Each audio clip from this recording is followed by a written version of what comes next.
temps pour examiner, étudier les échecs que nous avions eus.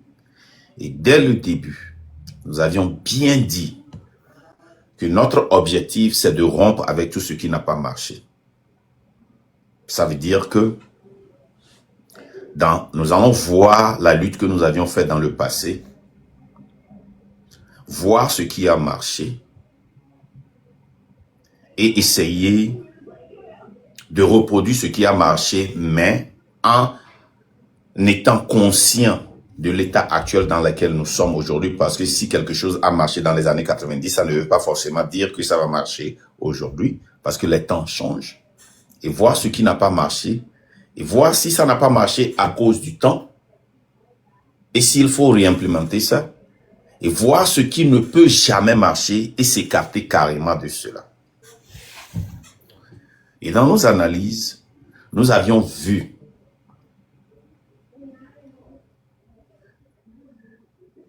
que la plaie maîtresse, qui est toujours source de division, est le fait que certaines personnes pensent qu'ils sont légitimes et que sans eux, s'ils ne sont pas devant, la lutte peut échouer et peut être reportée. Ces gens-là pensent que c'est juste par les élections qu'on peut changer le Togo, quels qu'en soient les cas. Et nous sommes allés à plusieurs élections. Nous sommes allés à 28 négociations.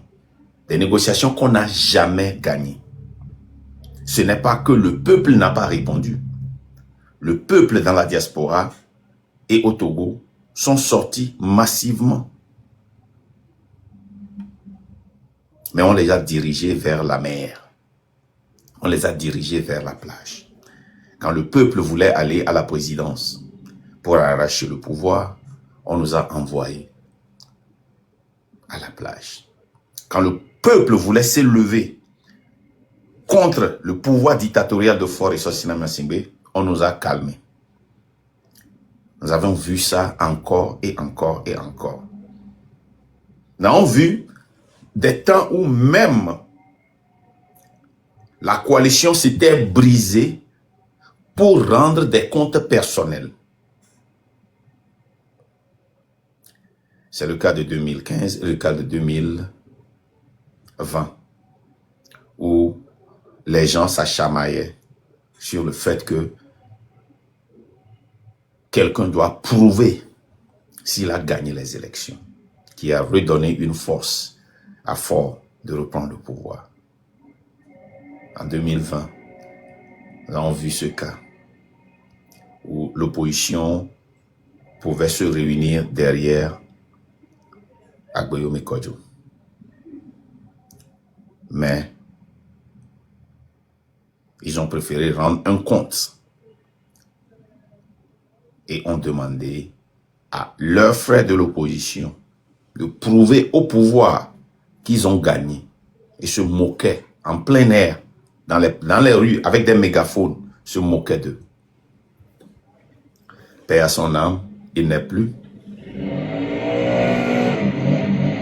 Le père qui était le mastermind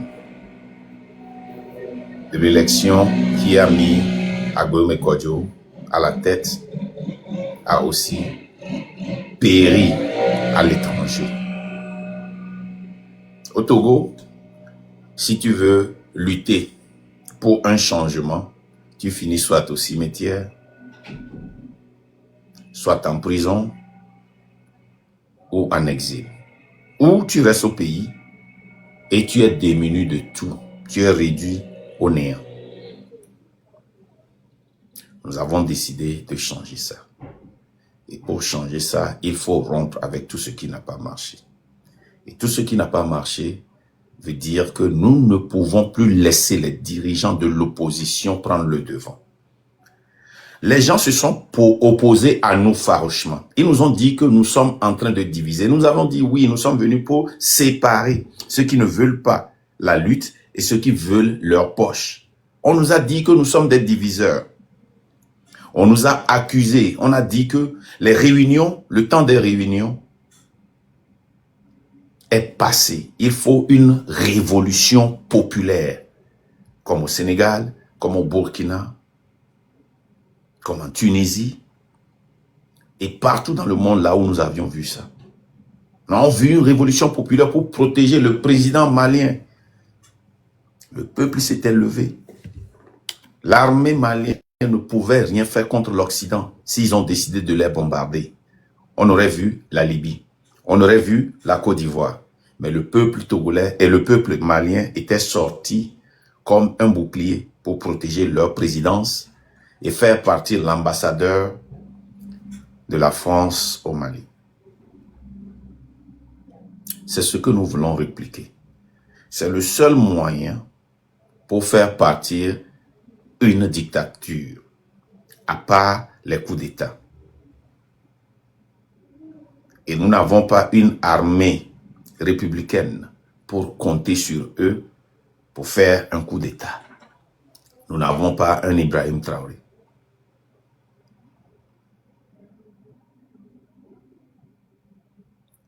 Nous avions bien dit de ne pas compter sur l'AES ou n'importe quel pays pour sauver le Togo. C'est le Togolais qui doit se sauver. Écoutez, il y a longtemps, l'Afrique a été opprimée. Par qui? Par l'Occident, au détriment du développement de leur pays, quelle qu'en soit la dictature dans les pays africains. Nous voyons maintenant aussi que les pays africains qui commencent par sortir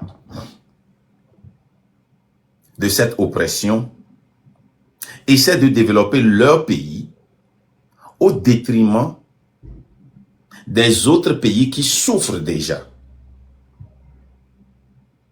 Nous savons tous les biens que Ibrahim Traoré fait au Burkina, nous l'admirons, nous l'avons toujours présenté ici.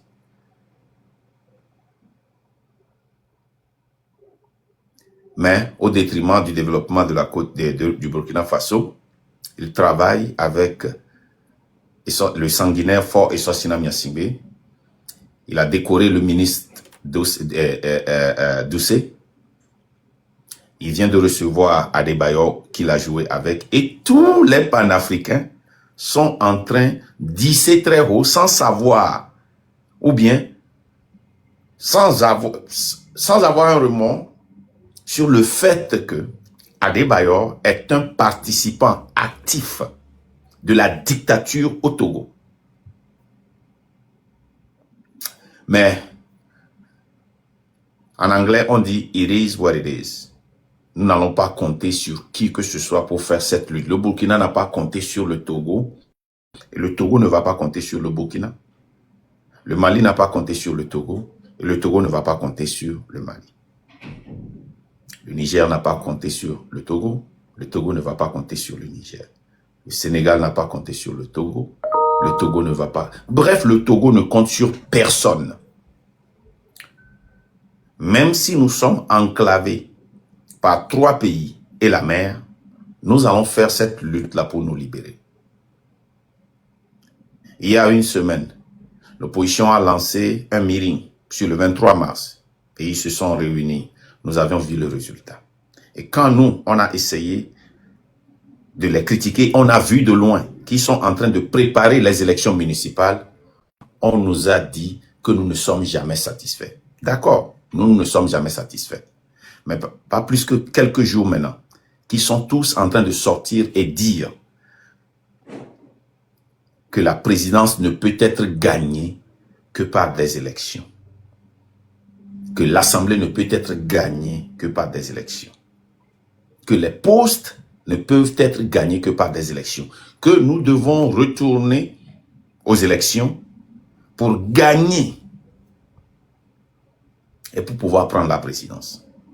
Oubliant que l'arbitre, l'observateur, est le parti au pouvoir. Nous, on veut que Faure quitte avec tout le système. Et c'est la lutte que nous allons mener jusqu'à la fin. Il peut sembler que nous sommes en train de grimper une montagne. Oui, c'est vrai. Nous grimpons une montagne. C'est difficile. Nous l'avions avoué. C'est très, très, très difficile. Mais nous n'allons pas abandonner. Nous allons continuer jusqu'à ce que nous voyons le départ de Faure et de son système.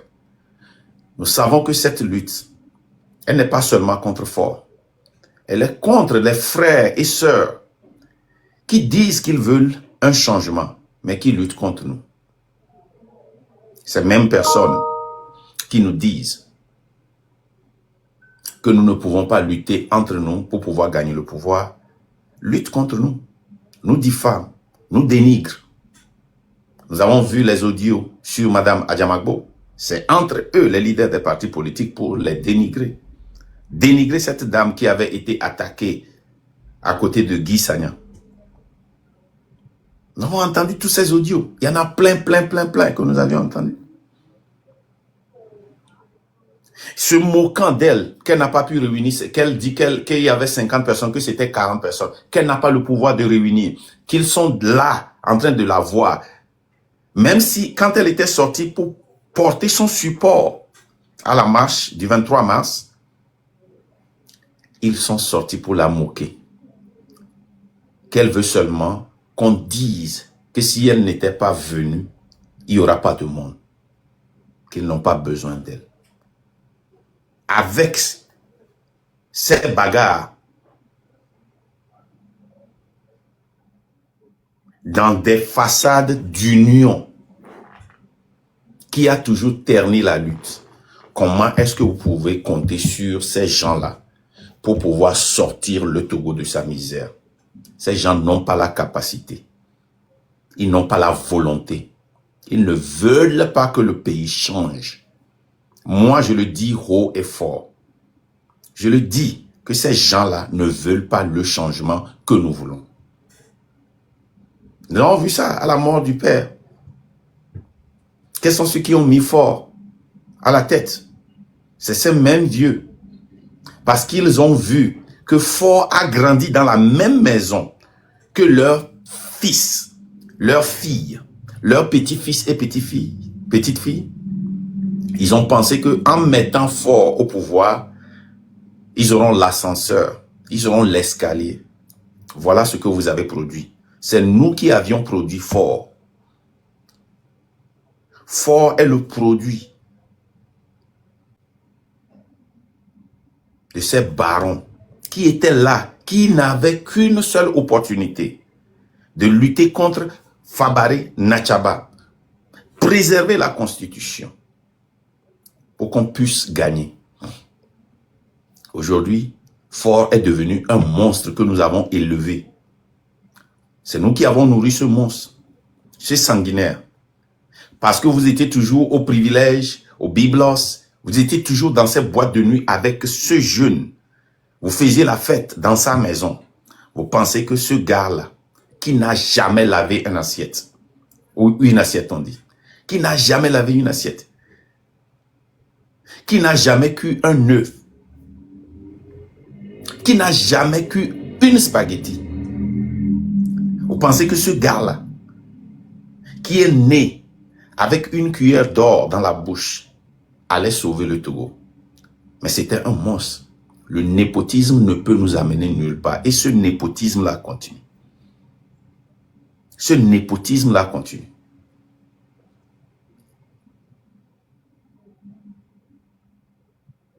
Il y a certains qui pensent que tu dois venir d'une partie particulière du Togo, d'une région particulière, pour faire cette lutte, pour être au devant de cette lutte. Ça existe. On a ça parmi nous. On essaie de cacher ça, mais c'est la vérité. Ce tribalisme-là existe encore. Où on pense que tu dois venir d'une région du Togo pour être devant cette lutte. Et ceux avec qui tu as grandi même ne vont pas te lâcher si tu ne viens pas de cette partie, cette région du Togo. Même s'ils savent que ce que tu fais est bien, ils ne vont jamais t'approcher. Si Marc Nda venait d'une autre région et était suivi par des Togolais comme ça, tous allaient venir le supporter.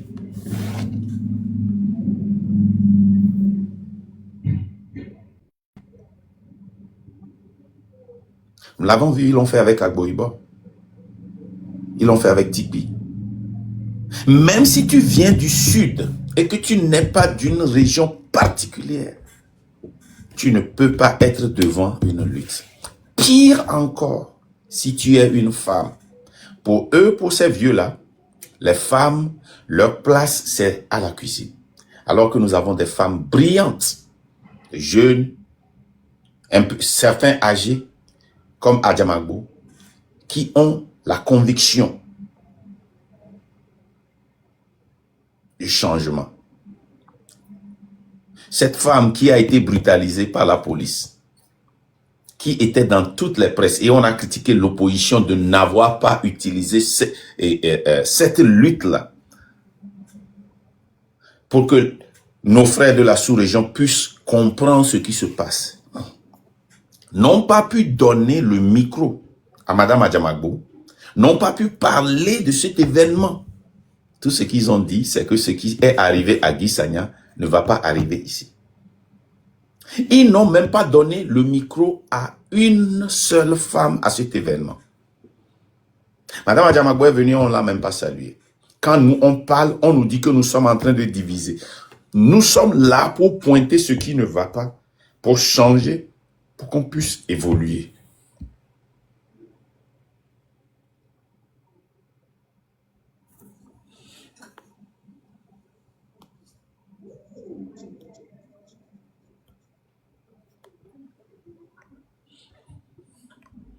Hein? Pour qu'on puisse évoluer. Ce que nous disons ici, si nous ne prenons pas le changement de notre situation en main et nous pensons que c'est certains leaders qui vont venir changer ce qui se passe, s'ils ne l'ont pas fait en 30 ans, s'ils ne l'ont pas fait en 30 ans, vous pouvez leur donner encore 30 ans, ils ne le feront pas. Ces gens ne veulent pas quelqu'un pour les changer dans leur parti. Nous avons vu constamment, depuis les années 90, tous les partis politiques, les fondateurs, quand ils meurent, le parti meurt. Tant qu'ils sont en vie, et même s'ils doivent porter des couches, personne ne peut les remplacer. Tant qu'ils sont les pères fondateurs, ils sont automatiquement les candidats présidentiels, même s'ils n'ont pas la compétence, la capacité.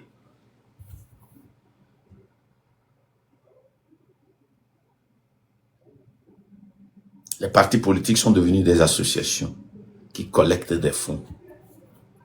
Des fonds sans projet. Des fonds sans compte. Et nous avons dénoncé ça plusieurs fois. Plusieurs fois. Et nous sommes devenus maintenant la cible des partis de l'opposition. Hier, les mêmes personnes qui disent qu'ils ont quitté le train, je parle de Kodjo, qui disent qu'ils ont quitté le train parce que nous attaquons les leaders des partis politiques out of nowhere, sans provocation, à juger, de nous dénigrer, de nous diffamer, de nous ridiculiser. Les mensonges qu'on n'a pas tardé dans les secondes qui ont suivi à démentir. Et c'est dans cette lutte que nous sommes, Nous sommes dans cette lutte parce que nous faisons une lutte contre une institution qui a même plus de force que le pouvoir, qui nous empêche d'évoluer. Cette institution qui existe depuis, ils sont tous à Lomé. Tous les partis majeurs du Togo et leurs fondateurs et leurs présidents sont à Lomé. Eux, ils peuvent dire du n'importe quoi. Ils travaillent pour le gouvernement. Ils vivent bien. Et ils ne sont jamais arrêtés. Je ne suis pas en train de demander au gouvernement de les arrêter pour nous prouver qu'ils sont des opposants, hein. Mais je suis en train de narrer un fait. Ils sont là. Ils peuvent tout dire. Ils peuvent appeler fort à n'importe quel nom. Parce qu'ils sont convenants et que fort peut les utiliser pour dire à nos frères de l'Afrique de l'Ouest, de l'Afrique, de l'Occident qu'il y a une démocratie au Togo, il y a des élections, il y a une assemblée, il y a l'opposition. Parce qu'ils les utilisent pour se légitimer, il n'a pas de problème. Quel leader d'opposition est en prison? C'est dans le temps d'Agboibo que l'opposition était toujours enfermée. Et ça faisait du bruit. Mais il y a presque 20 ans, si je me rappelle bien, aucun. Parce que Faure est un génie. Il sait que ça pourrait être utilisé. Ça pourrait être utilisé pour diffamer et pour légitimer le gouvernement togolais. Et voilà pourquoi il s'en fiche pas mal. Mais un citoyen lambda qui dit « fais ta part », qui utilise les mêmes mots, phrases que quelqu'un a utilisé pendant des années dans ce pays, est actuellement en prison. Et le juge l'a cité. La raison pour laquelle il a été arrêté, c'est à cause de la phrase, je cite, c'est le juge qui a dit, hein, « fais ta part ». Et c'est une incitation à la violence.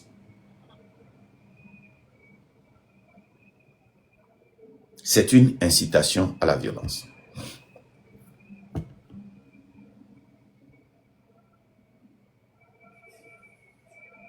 C'est une incitation à la violence. Mon frère togolais, tu peux ne pas aimer la manière dont nous parlons.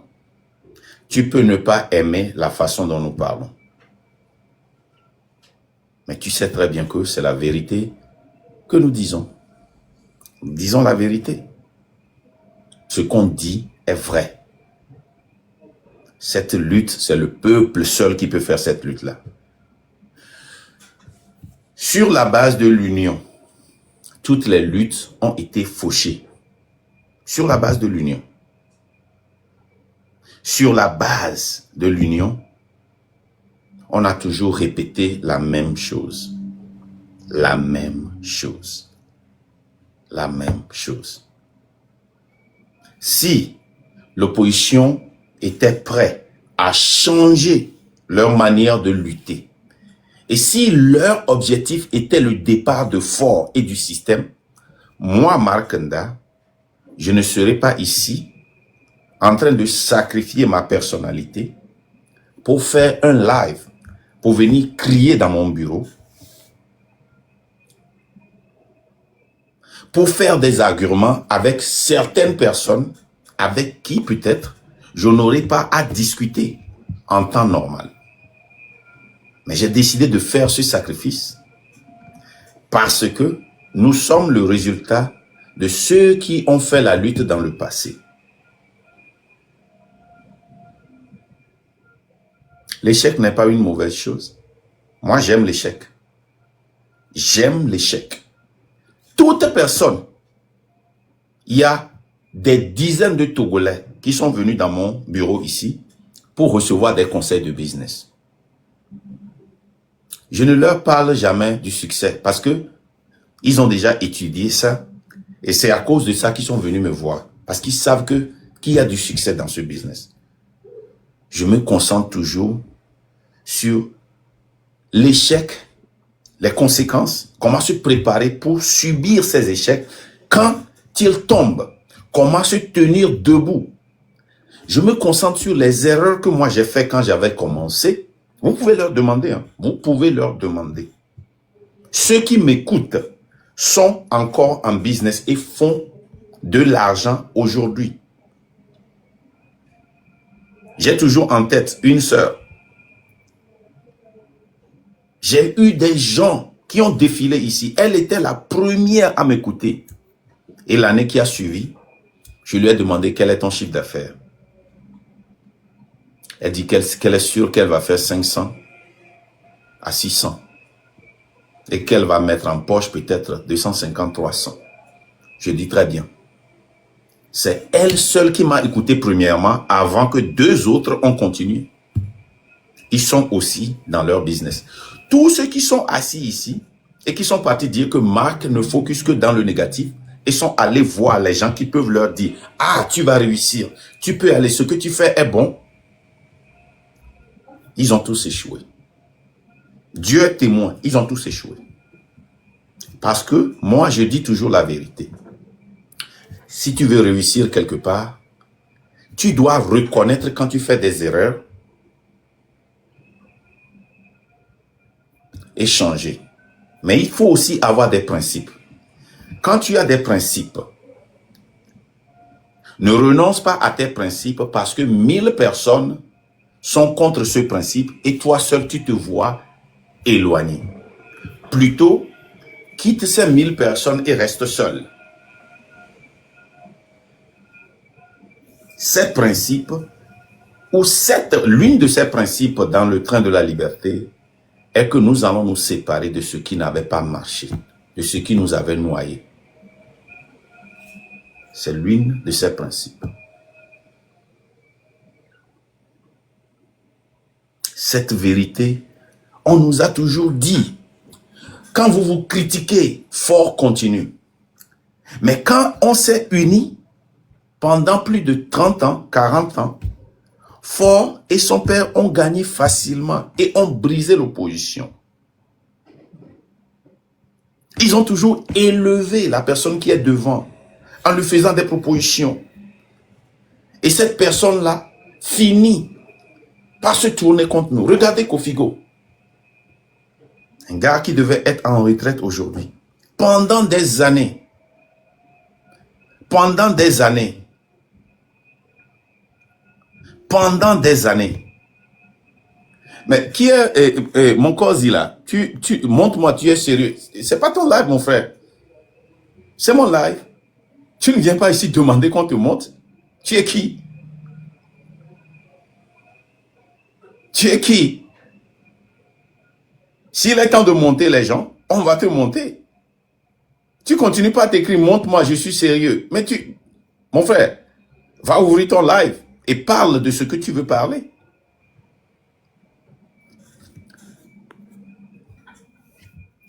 Ah? On s'est unis plusieurs fois. Je prends le cas de 2017, 18, 19. Tipeee, quand il a commencé, les gens ne l'ont pas cru. Exactement comme nous avons commencé. Et quand il a commencé par prendre du poids, les gens ont commencé par le suivre. Quels sont ceux qui l'ont trahi? Ceux qui sont venus s'unir à lui au nom de l'aider. Ses propres interprètes. Et après, les vieux de Thème l'ont appelé et dit, hey, comme tu es du Nord et tu sais que les gens du Sud là, ils ne vont pas te suivre, va t'allier avec les gens du Sud. Eux, ils vont commencer le travail au Sud. Toi, tu vas commencer. Alors que c'était une fausse histoire. Le Togolais lambda s'en fout de qui est devant. Eux, ils veulent seulement le changement. Eux, ils veulent seulement le changement. Et dans ce changement, si Tipeee était resté fidèle à son principe et était resté focus, aujourd'hui, nous ne serons pas ici. Il pouvait être un bon président ou un mauvais président, mais le système aurait changé et on aura l'opportunité tous les 4 ou 5 ans changer un autre président. Et qu'est-ce qui s'est passé? Au nom de l'Union, Tipeee est où aujourd'hui? Vous êtes une fois posé la question, pourquoi depuis tous ces remue-ménages, cet intellect, cet homme charismatique, cet homme qui nous a tous réveillés encore quand on était morts, où est-il? Pourquoi il ne sort que des vocales? Parce qu'il sait que s'il sort, il y aura des questions et il doit répondre. Ou, s'il sort, il sera anéanti. C'est la raison pour laquelle Tipeee ne sort pas. Ça, c'est ma spéculation. Je ne sais pas, mais je me pose cette question. Tout ce vide au niveau des partis politiques, jusqu'à présent, la seule personne depuis 2017 qui était présent constamment sur les réseaux sociaux était Tipeee sur Facebook. Il faisait ce qu'on appelle ici aux États-Unis town hall.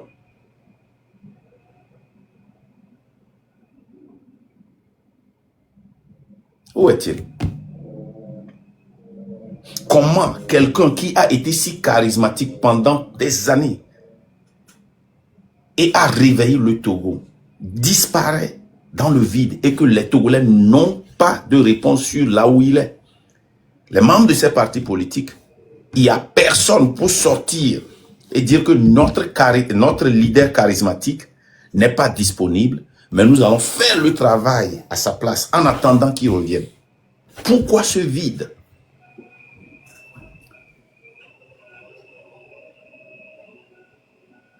Pourquoi ceux qui le dirigent aujourd'hui ne peuvent pas venir et nous dire où est Tipeee? C'est pour cela que nous disons qu'il est temps que le Togolais prenne les choses entre ses mains.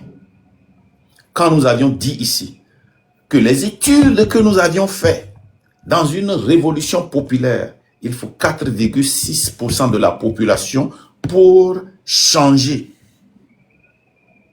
Les gens nous ont dit, oh non, il faut que tout le monde, on a dit impossible, allez étudier toutes les révolutions. Dans une démocratie, vous avez besoin de vous unir. Prenez la Côte d'Ivoire, vous avez besoin de tout le monde. Vous faites des compromis. Au Bénin, vous avez besoin de tout le monde, vous faites des compromis, vous faites ouais, vous perdez ici, vous gagnez ici. Mais dans une dictature, il faut une révolution. Une révolution pour faire partir, il faut 4,6%. Ce qui faisait autour de 400 000, 500 000, 400 000 personnes au plus. Mais nous, dans le train de la liberté, on a exagéré et on a dit, on veut 1 million. Les gens sont venus ici, ils ont crié, comment est-ce que vous pouvez changer le pays avec 1 million de personnes? On a dit, donnez-nous une révolution. Regardez le Kenya est dans une démocratie. Mais ceux qui étaient sortis dans la rue, là, ça n'atteint même pas le 1/10 de la population dans la ville. Mais ils ont pris en assaut l'Assemblée nationale. C'était brûlé.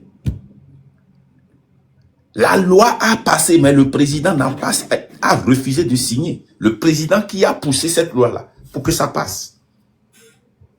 Je quittais le Kenya et les quelques jours qui ont suivi, ça a commencé. Et on m'a appelé, on m'a dit, mais toi, tu as chance, hein? Tu as vu l'hôtel dans lequel tu étais, tu as vu blablabla. J'étais là-bas. Prenez le Burkina, quand ils ont fait partie Blaise Compaoré. Mais prenez ça, ça n'atteint pas le 1/10 de la population qui avait envahi la ville là-bas. Le Burkina est 2 fois plus peuplé que le Togo. Mais quand ils se sont réunis, qu'est-ce qu'ils ont dit? Qu'ils ont besoin seulement de 1 million de personnes. Les mêmes personnes qui nous ont critiqués.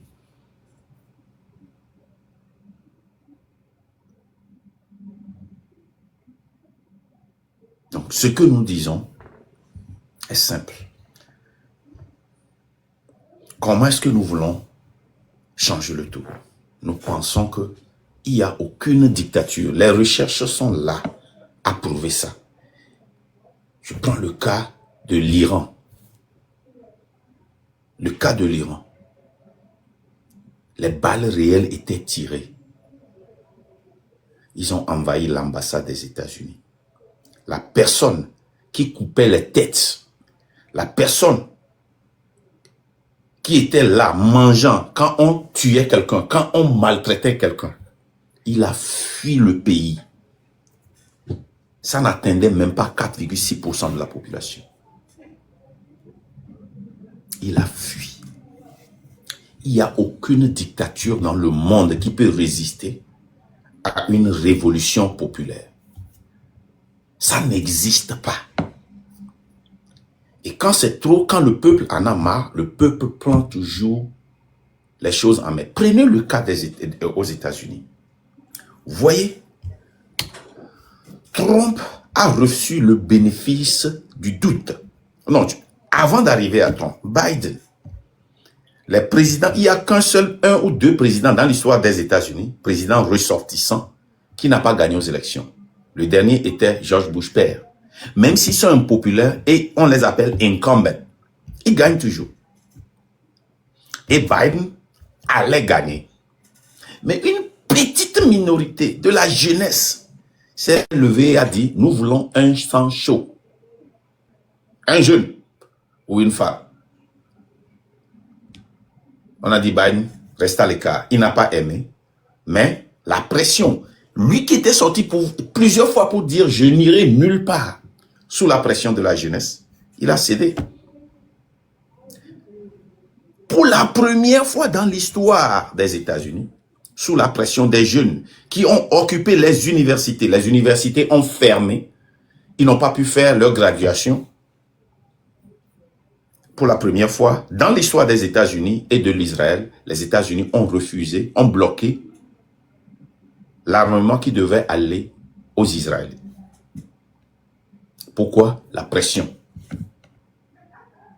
Et maintenant, regardez, le plus riche homme du monde, prenez le nombre de Tesla qui ont été brûlés, ça n'atteint pas le 1/20 des Tesla qu'ils ont fabriqués ou qui circulent.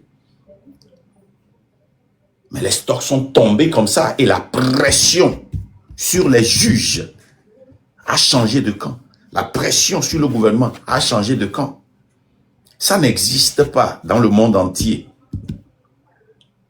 Ça n'existe pas. Quand le peuple se lève, surtout dans le monde digital maintenant, où tout est filmé, où tout le monde, IB peut voir les Togolais en train d'être malmenés, va se mettre à l'écart du Togo. Le Bénin va se mettre à l'écart, le Ghana, le Burkina, le Sénégal, la France, les États-Unis. Ils ne vont pas venir nous aider. Mais s'ils voient que les choses se tournent, ils vont se mettre de notre côté. Ils n'ont pas le choix. Parce qu'ils savent qu'un nouveau gouvernant va arriver. Et si ce gouvernant vient, ils doivent travailler avec lui ou elle. C'est pourquoi nous demandons que le peuple prenne les moyens en ses mains. Est-ce que les leaders de l'opposition sont indispensables? Moi, je ne pense pas qu'ils sont indispensables. Ils ont un rôle à jouer. Matter of fact, ils ont un rôle crucial d'aider cette jeunesse, d'exploiter cette jeunesse pour changer le pays et venir maintenant aux élections. Si moi j'étais un leader de l'opposition, aujourd'hui à Lomé, je serais le plus populaire. Je vais me mettre derrière les jeunes, je vais les pousser parce qu'ils connaissent l'Internet, parce qu'ils connaissent les réseaux sociaux, je vais les exploiter. Si moi j'étais un leader de l'opposition, toute personne qui dit venez au pays, bloquez-les. Quand on va venir au pays, on va discuter, ils vont nous regarder. Nous, on est ici, on ne peut pas venir au Togo pour dire ce que nous pensons, c'est ici seulement. Hein? Donc, les leaders de l'opposition ont une opportunité, à exploiter le train de la liberté, à exploiter la jeunesse, dans le bon sens pour le changement. Et là, ça va dégager les obstacles pour qu'ils puissent maintenant rentrer dans cette politique où le terrain est plat. Même la Côte d'Ivoire, qui est une démocratie que nous envions, le peuple prend ses responsabilités en main. Le peuple prend ses responsabilités en main.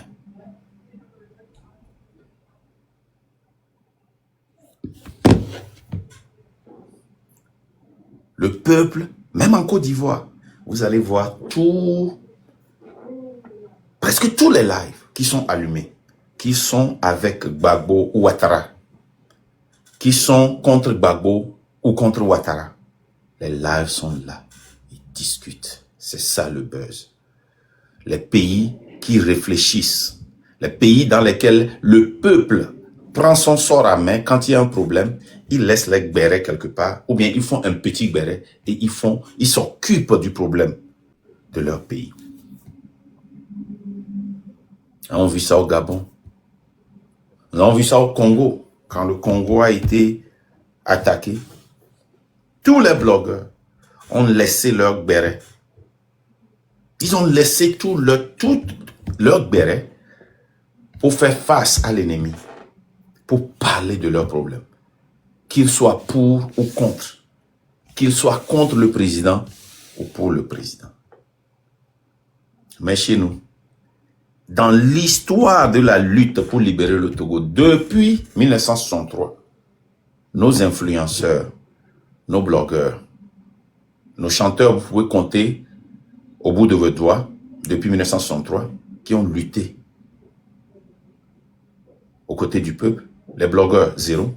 Les influenceurs, zéro. Plutôt, ils attaquent. Plutôt, ils viennent donner des conseils. Plutôt, ils viennent nous exploiter. Nous sommes à un temps critique. Nous sommes à un temps critique où tout le monde doit prendre conscience. Moi, je l'ai dit ce matin dans un live. Les blogueurs restent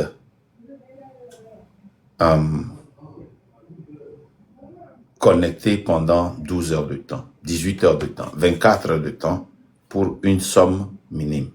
Mais je défie toute personne qui va changer sa tactique pour défendre le Togo pour une cause noble et parler des problèmes de son pays, voir s'il va rester ouvert pendant 12 heures pour recevoir ou collecter ce qu'il a. Je ne dis pas que moi je vais venir donner des cadeaux, hein, non.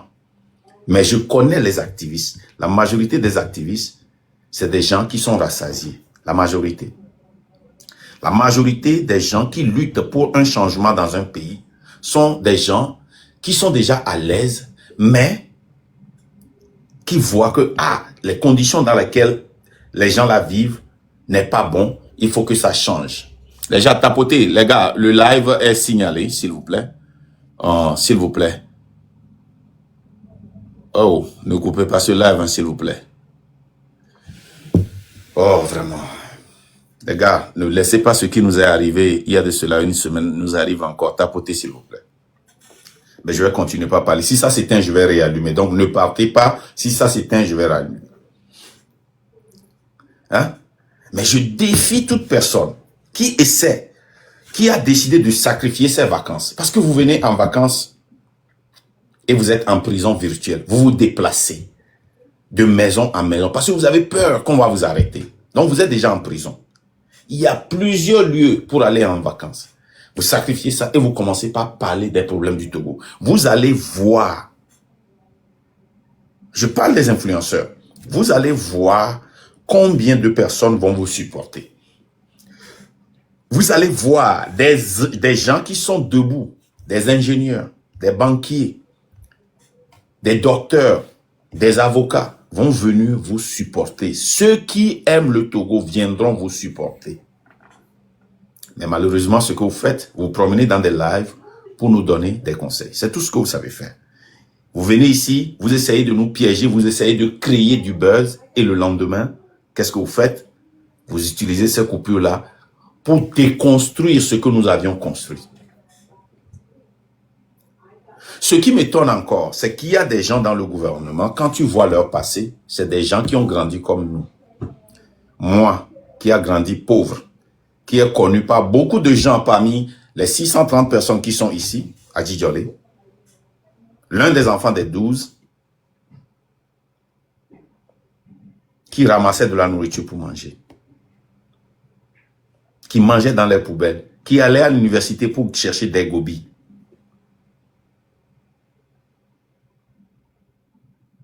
Je ne peux pas en toute conscience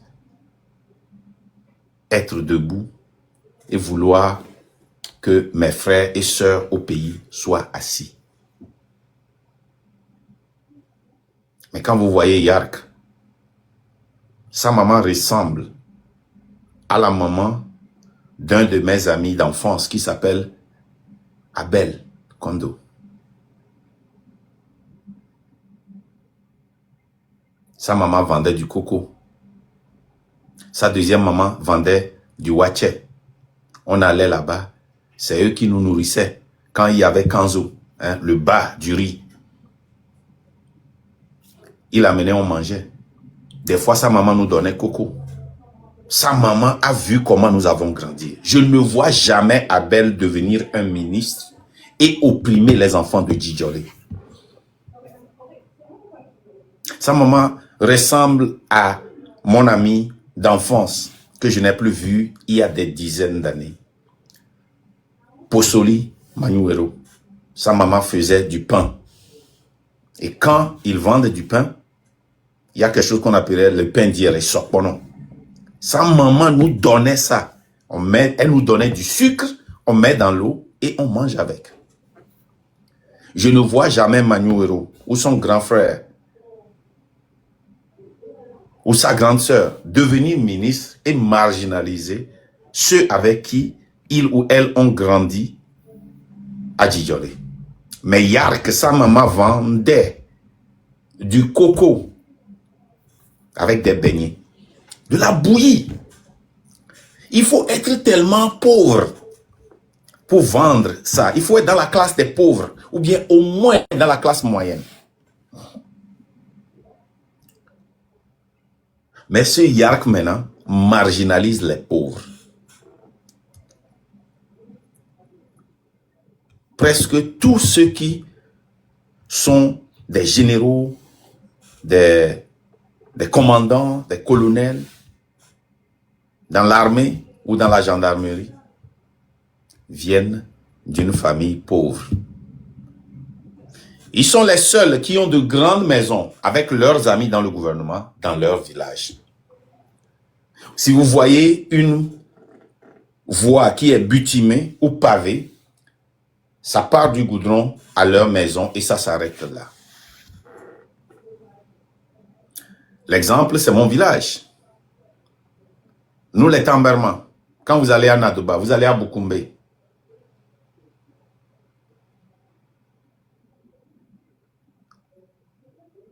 Kanté qui a produit Corto, qui a produit des directeurs de cabinet, des ministres, le village de ma maman, qui a produit des ministres, des grands.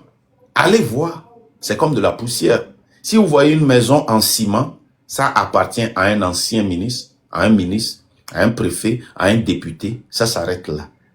Les élus ne viennent plus au village. Quand ils viennent, ils sont accueillis comme des présidents. Le peu que les villageois ont, ils mettent ça à leurs pieds, ils s'abaissent. On tue des poulets, on tue des chiens, on tue des bœufs, on tue des moutons pour les satisfaire. Et mes frères et sœurs qui sont au village aussi, quand on nomme un ministre, un directeur de cabinet, un maire chez eux, c'est la fête. Ils sont considérés.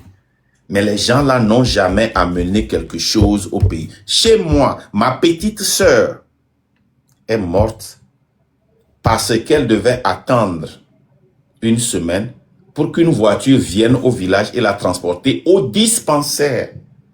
Aujourd'hui où je vous parle, il n'y a qu'une seule ambulance. Un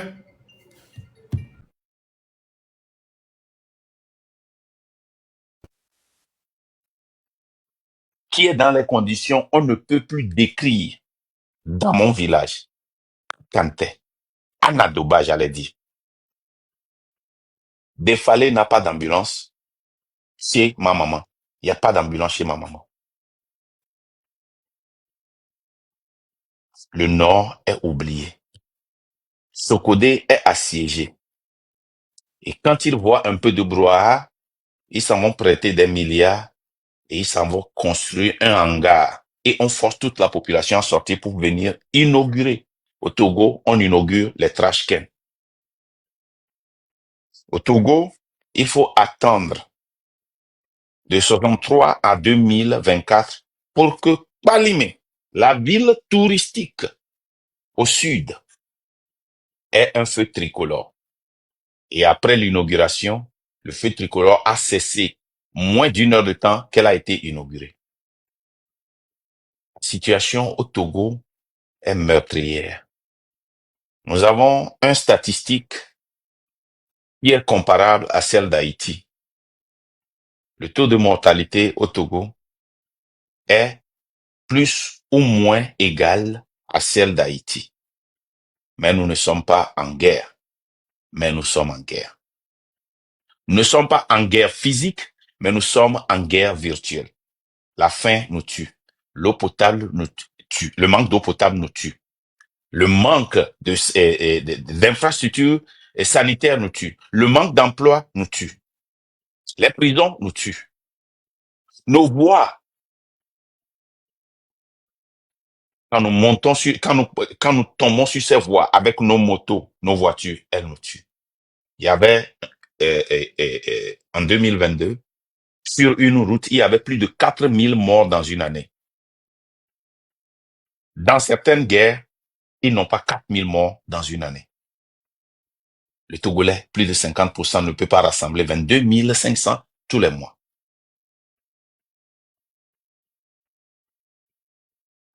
« 40% à Lomé et dans d'autres villes n'ont pas accès à l'eau potable et plus de 50% n'ont pas accès à l'eau potable. Si 100 enfants sont nés aujourd'hui, 7 automatiquement, d'emblée, automatiquement, 12 parmi eux seront écartés, ils n'iront jamais à l'école dans leur vie. Pourquoi? Manque d'argent, d'infrastructures éducationnelles. 21% parmi les 88 auront le bac. Et parmi le reste, 7 finiront et trouveront d'emploi. Quelle honte. 51% de la population est pauvre. Notre dette est à son 11%. Au-dessus du seuil. Le Togo doit changer. Et tout ce que nous disons, le gouvernement est silencieux. Ils ne font que déployer ce qu'ils veulent déployer.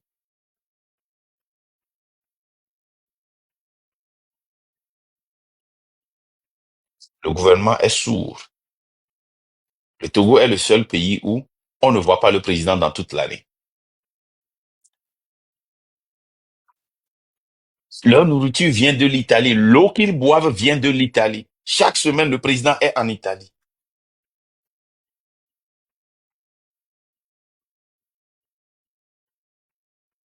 Chaque semaine, le président est en Italie.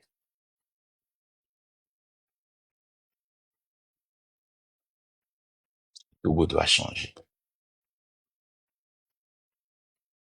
Si le Togo ne change pas, notre situation ne peut pas changer.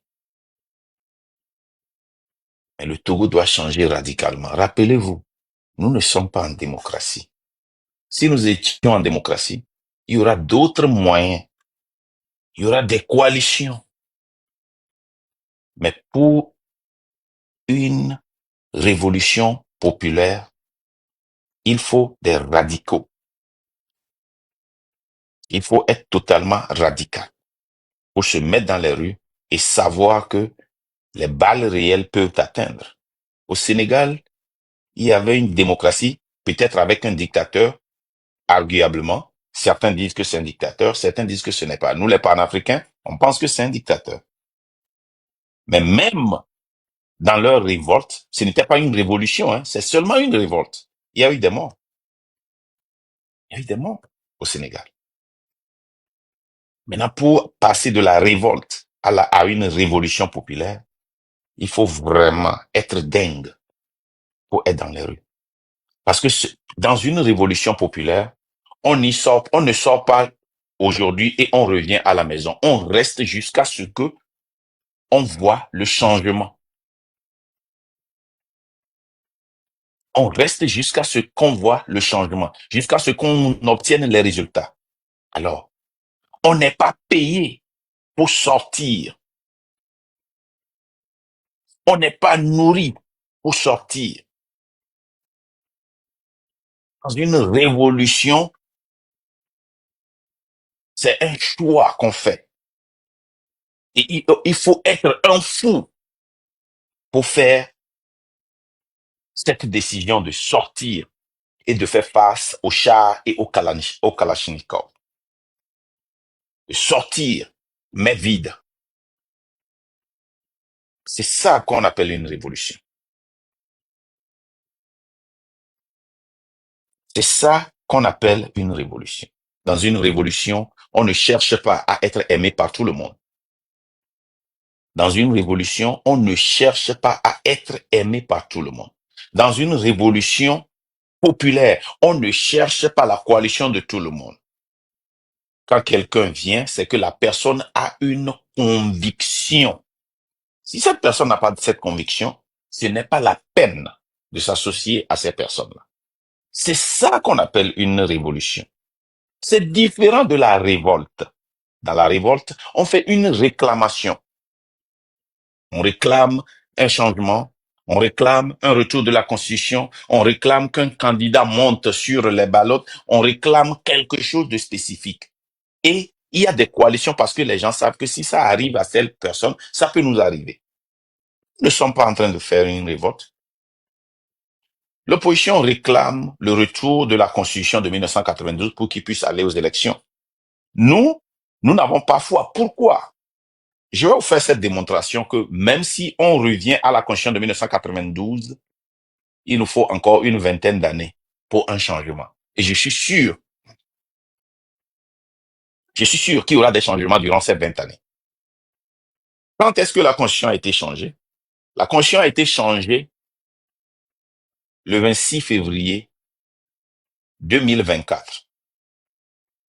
Prenons post-2024. De 1992, 2002, 2022, 2024, ça fait combien d'années? 22 ans. Qu'est-ce qui a changé? Est-ce qu'on a gagné des élections? Oui. Est-ce qu'on nous a une fois donné la victoire? Non. Qu'est-ce que la communauté internationale a fait? Zéro.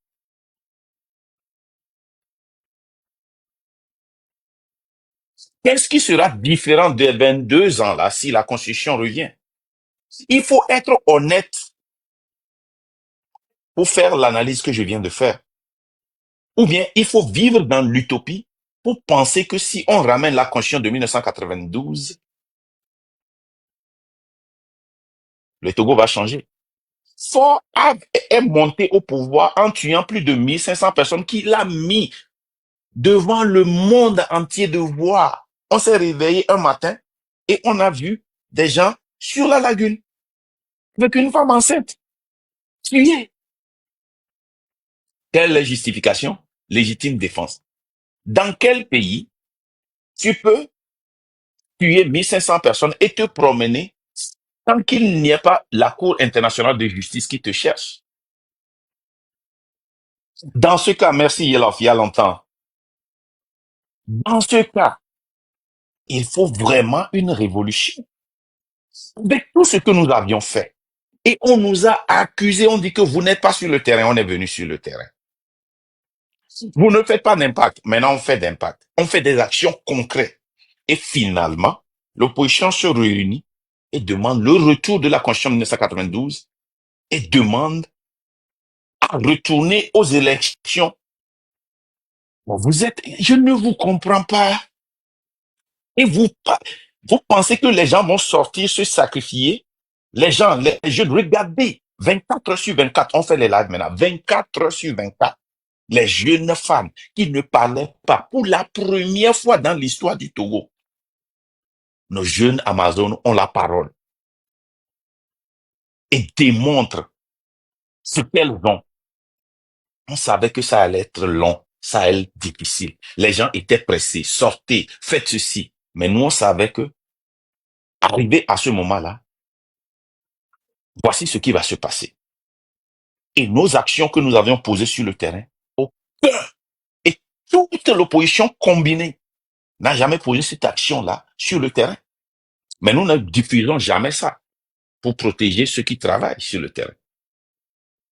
Les gens se sacrifient, sachant qu'ils mettent leur vie et la vie de leur famille en danger. Ils sont harcelés. Certains étaient obligés de démissionner. Mais on les comprend. Ils ont essayé. Voilà. Pour changer le Togo, il faut être radical. Un point, un trait. C'est le radicalisme qui peut changer le Togo. Et le radicalisme. Regardez la Côte d'Ivoire. La Côte d'Ivoire est une démocratie, on dit. Mais pourtant, le président sortant revient de la France et expulse certaines personnes sous l'appui de la France sur les listes électorales.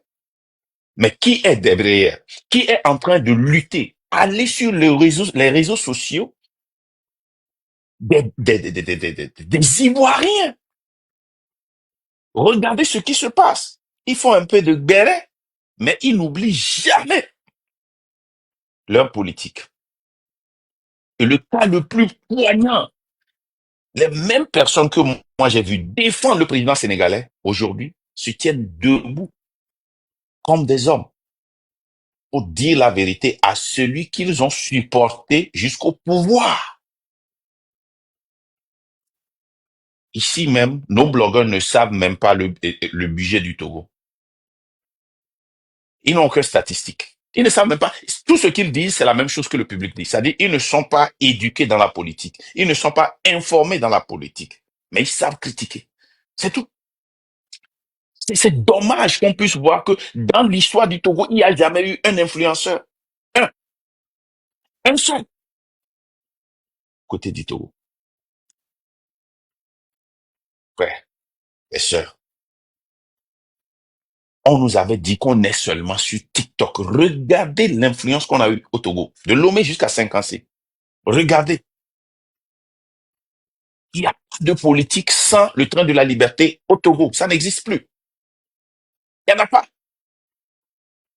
Personne ne peut contredire. Il n'existe pas. Il n'y a pas de politique au Togo sans le train de la liberté. Et le pouvoir n'a peur d'aucune organisation, d'aucun mouvement, d'aucun parti politique que du train de la liberté. Pourquoi? Pourquoi? C'est parce qu'ils savent que nous sommes dangereux. Ce que nous sommes en train de faire est un danger pour leur survie au pouvoir au Togo. Et si nous reconnaissons ça, pourquoi ne pas tous venir utiliser cette Chanel, utiliser ce train pour amener la lutte à bon port? Nous ne voulons pas faire ça. Mes frères togolais, c'est très important que nous revenons sur terre et que nous soyons honnêtes envers nous. On se dise la vérité. Il y a des choses qui se passent sur TikTok que moi-même je n'aime pas, que moi-même je n'ai jamais fait il y a un an. J'ai jamais répondu à qui que ce soit il y a un an. J'ai seulement répondu à une personne, une seule fois. Et c'est terminé. À part ça, jamais.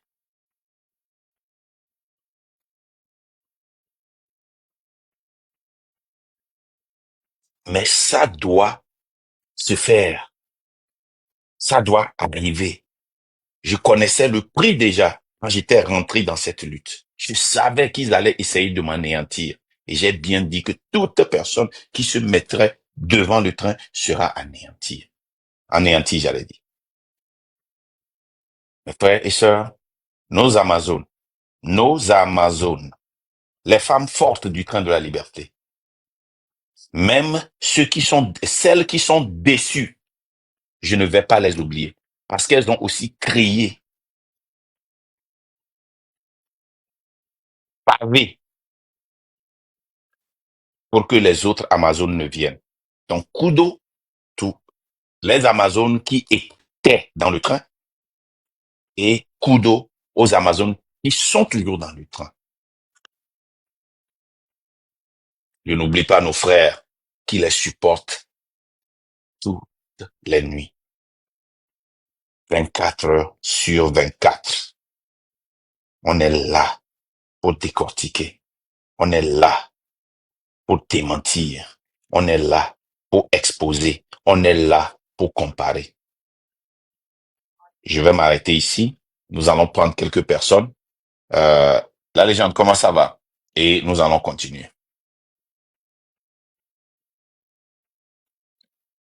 Maintenant, la personne qui demandait à monter peut demander maintenant.